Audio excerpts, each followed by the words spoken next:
You mentioned in your own introduction, you were sharing how customer journey mapping and the job to be done really helped anchor for the customer and changing the mindset. So, and you shared also, and I don't think you mentioned it, so you talked about Gandalf, but you also used the phrase, what would Jeff do, thinking of Jeff from Amazon, to help your own bankers think more like techies. As part of that, customer journey mapping, you were it became an early part of the transformation. As you look today, how you're using it in the bank, because identifying the pain points, the job to be done, the mapping, it's become almost the default way of solving customer issues. Can you share how you're using it today? Yeah, actually, Robin, before I go into that, let me just make one observation. You'd asked this thing about, how do you change people and culture? And I should have mentioned this. I think what was a really important part of changing the internal culture of the bank was this relentless focus on what is right for the customer. Yeah. It established a very simple and easy rubric for our people to follow. If it makes sense for the customer, you're empowered to do it. And that liberates people. It liberates people to do the right thing. So for me, this whole customer journey, the customer mapping, the customer obsession really paid off very richly in the culture transformation we got in the mindsets of our people. But when we started off in this journey thinking, we came up with this 4D methodology to discover, define, develop, and deploy.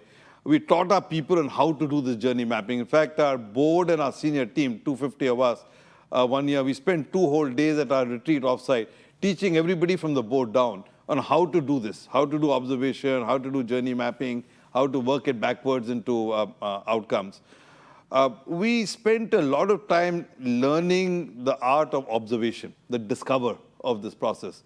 And I developed a newfound respect for ethnographers and anthropologists because I learned that these people are trained to understand not just the physical aspect of what the customer does, but the deep emotional aspect of what is the customer really all about. So what is the emotive, true job to be done in the mind of the customer? And you can only do that if you observe well.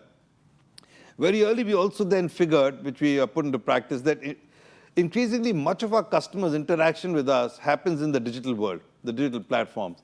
And if you can instrument that, then you can actually get a much better understanding of what the customer journey is like in the digital world. So we call it customer science.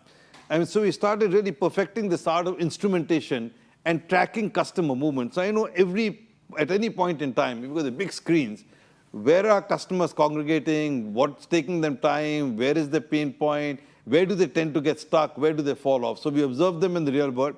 We have focus groups, we send people out, but we also observe them in the digital world to understand this whole discovery process really well. Then working backwards, over time we figured that it wasn't just good enough to create the customer journey. And we did a lot of that. So I challenged the company. For the first 3-4 years, we did about 150 journeys every year to go and clean up the process, clean up the journey. But in the last couple of years, we've taken it a step further, which is to change the organization to manage through journeys. And that's important because it's not a one-time clean up the process, clean up the journey. It is how do we now reconfigure the organization to what I said horizontally to manage the journey. The 2 critical things that you need if you want to manage through journeys. One is that you need to be able to create horizontal organizations. And second is you need to be tremendously data-driven because you're bringing various verticals together. So we call it DDOM. So a data-driven operating model and a horizontal organization. These are 2 critical things you need to put together if you really want to manage through journeys. But that's where we are now.